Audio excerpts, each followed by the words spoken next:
Halo semuanya, selamat datang di podcast kita hari ini. Nah, kali ini kita bakalan bahas topik yang lagi relate banget nih sama anak muda zaman sekarang, apalagi yang baru lulus kuliah. Nah, kita bakalan bahas tentang fenomena maraknya sarjana dan diploma yang bekerja menjadi pekerja kera biru. Nah, aku Salsa. Dan aku Gilang bersama narasumber-narasumber kita yang kece nih. Nah, boleh nih dikenalin siapa sih? Halo semuanya, kenalin aku Mauris. Oke, halo semuanya, kenalin aku Bibil. Oke semuanya, kenalin aku Gali. Oke. Sebelum kita bahas lebih dalam tentang lulusan sarjana kerja di luar bidangnya nih, kita perlu tahu dulu nih, apa sih yang dimaksud dengan pekerja kerah biru menurut kalian?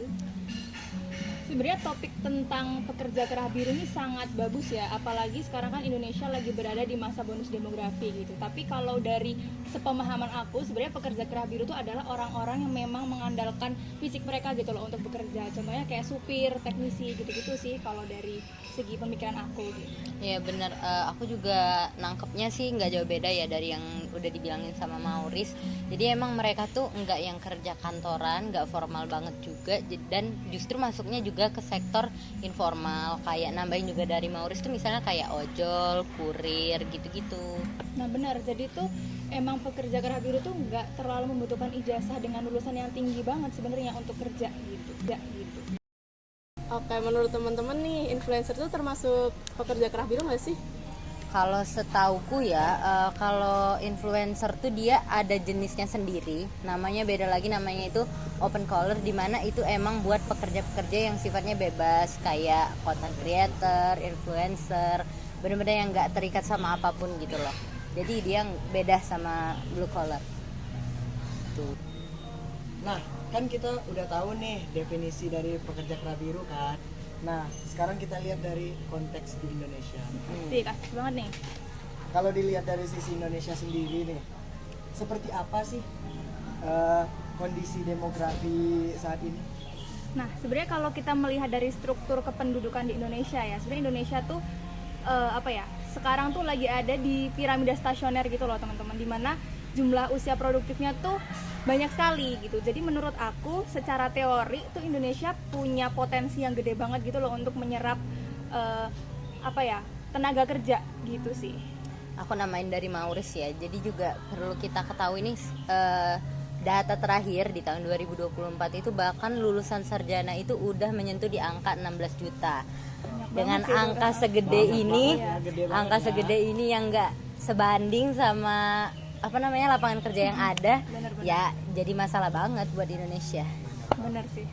Mungkin menurutku juga data juga menunjukkan informal masih mendominasi ya. Hampir ya 58% pekerja itu di sektor ini, karena sektor formal nggak mampu nampung nama gitu loh. Malah justru tuh ini nggak sih, sektor formal tuh dikit banget nggak sih lapangan pekerjaannya?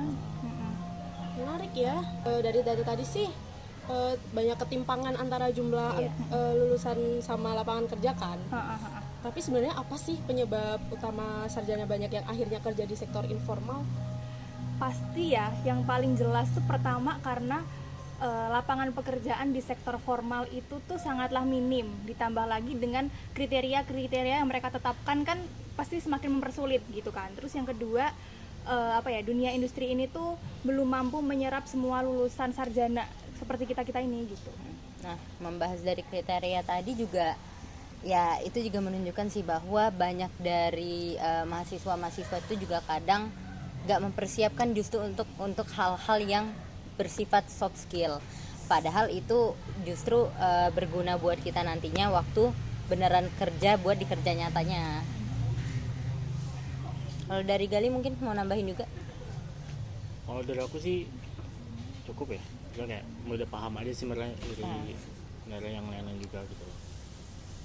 Jadi emang permasalahannya tuh karena di sektor formalnya nggak mencukupi, lulusan semakin tinggi, maka mau nggak mau lulusan kan harus mencari pekerjaan gitu. Akhirnya mereka mencari pekerjaan ya yang ada aja gitu. Yang penting memenuhi kebutuhan mereka gitu. Demi bertahan hidup. Benar. Oke.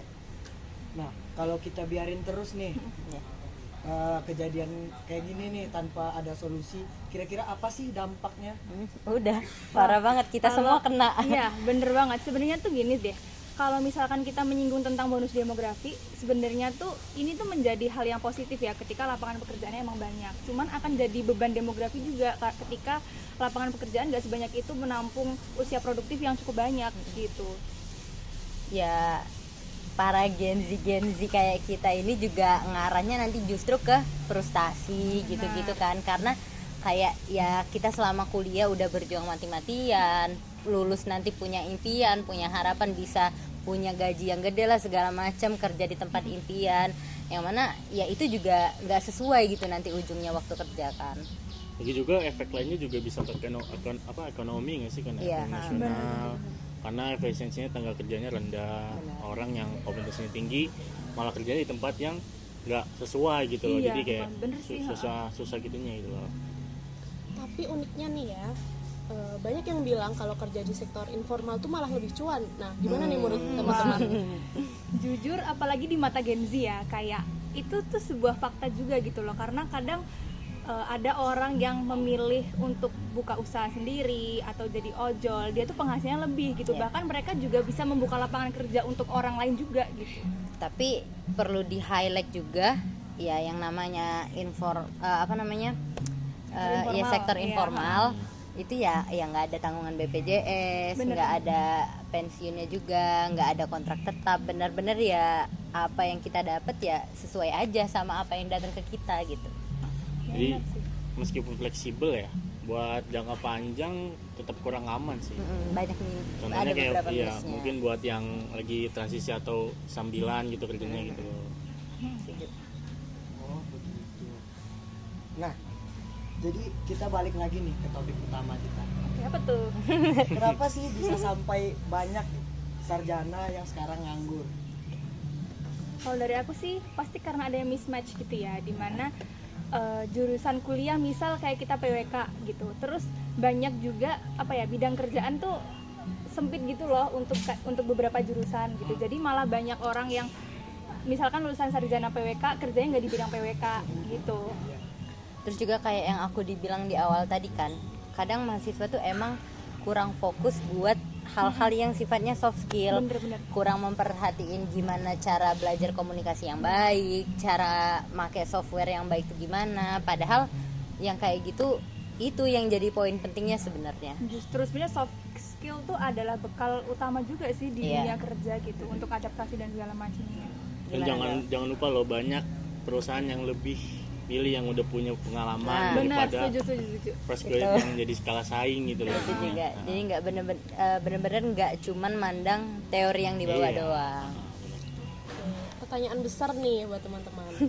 Pendidikan tinggi itu kan masih jadi solusi untuk memperbaiki ekonomi seseorang atau enggak sih?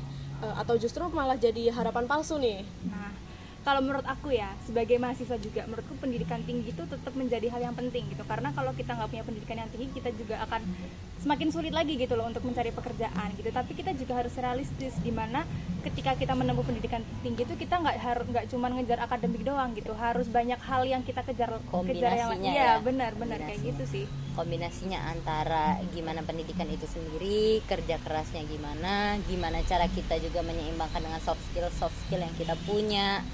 Jadi ya nggak ngejar ijazah doang maksudnya. Karena menurut aku nilai aja tuh nggak cukup gitu Benar. loh untuk di dunia kerja. Pendidikan tinggi juga nggak jaminan langsung dapat kerja ya. Iya. Iya, benar. Tetap jadi fondasi buat berkembang gitu. Apalagi dengan persaingan 16 juta tadi ya. Iya. Perlu kita highlight lagi itu. Benar. Oke, nah terus pemerintah udah berbuat apa aja sih? Udah ada solusi atau belum? Menarik. Menarik sih. Menurut aku tuh pemerintah tuh udah banyak membuat program ya tentunya yang bisa mendukung ini semua gitu. Kayak misalnya pelatihan kan sekarang dibuka banyak banget tuh.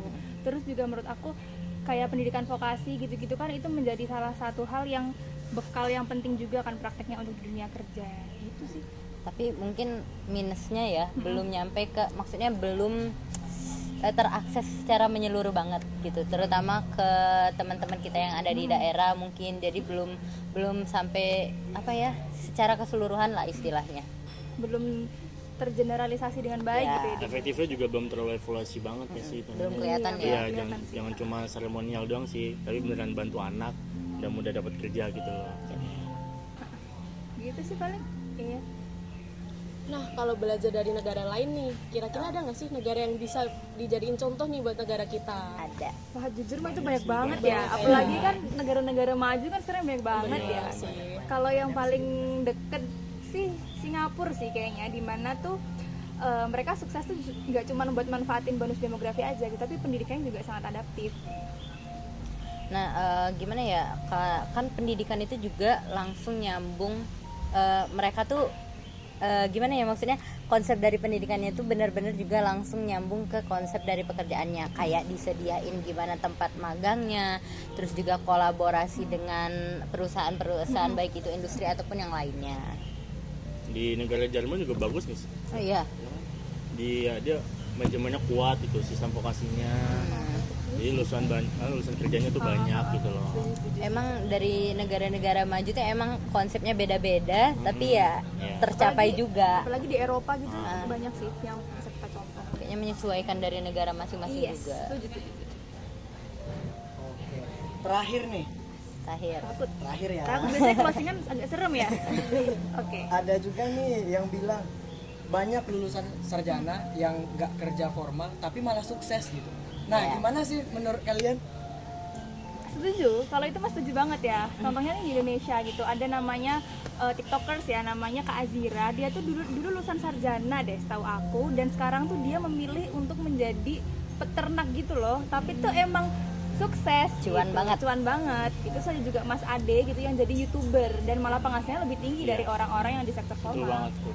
Jadi emang kita melihat peluang tuh mungkin gak harus yang selalu linear, tapi ya gimana yang bisa kita kita gapai aja dengan semua yang udah kita punya. Karena kan yang kayak udah disebutin Maurice juga berarti kan itu menunjukkan bahwa mereka tuh nggak cuman berpegang di teori yang mereka bawa dari zaman kuliah doang kan, pasti ada soft skill lain yang mendukung mereka sampai sukses bahkan di pekerjaan kera biru juga. Sama mental nggak sih usaha? Ya, itu juga Usaha penting ekstra. banget. Mental. Nggak semua bisa langsung gacor gitu. Iya, benar. Nah, niat juga, strategi juga banyak gitu loh buat nyampai. Jadi sebenarnya yang mau disampaikan adalah Closing statement. sebenarnya yang mau statement. disampaikan adalah sebenarnya nggak apa-apa banget gitu loh kerja di sektor informal, karena Bener banget. banyak kok dari kita, apalagi kita sebagai lulusan sarjana tuh justru kita malah punya peluang yang besar untuk memperluas lagi lapangan kerja untuk banyak orang yang mungkin lebih membutuhkan gitu.